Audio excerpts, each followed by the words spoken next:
तालागांग लावा का एक और जवान वतन की खातिर कुर्बान हो गया।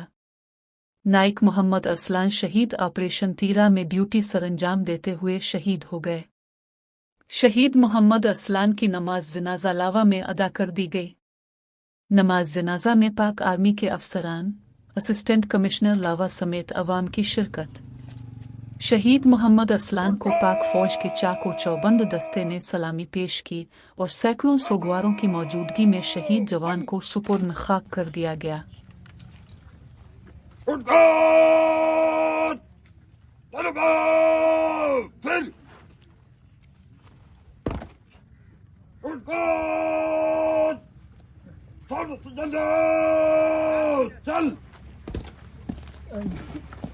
रेजिमेंट में रिपोर्ट किया और वहां पर अपनी अस्करी खिदमत बहादुरी से सरंजाम देते रहे।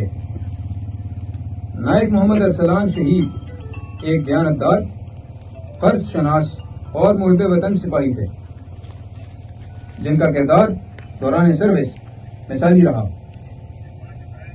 उन्होंने हमेशा अपने फर्ज को अपनी जात पर तरजीह दी और इसी का एक अमली नमूना उस दिन पेश किया जब 6 नवंबर 2024 को नाइक मोहम्मद अरसलान शहीद ऑपरेशन एरिया तीरा में तौसीफ 2 पोस्ट पर ड्यूटी पर मामूर थे कि अचानक खारिजी अनासर ने इनकी पोस्ट पर फायर खोल दिया, जिसका जवाब देते हुए आपने जामे शहादत नोश किया।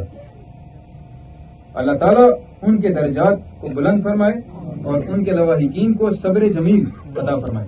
अब मैं commanding officer 8000 Kashmir regiment lieutenant colonel Rao Iftikhar Ali से गुजारिश करूंगा कि वो प्रेजेंटेशन बॉक्स आपके वालिद साहब को प्रेजेंट करें।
ومما رزقناهم ينفقون والذين يؤمنون بما أنزل إليك وما أنزل من قبلك وبالآخرة هم يوقنون।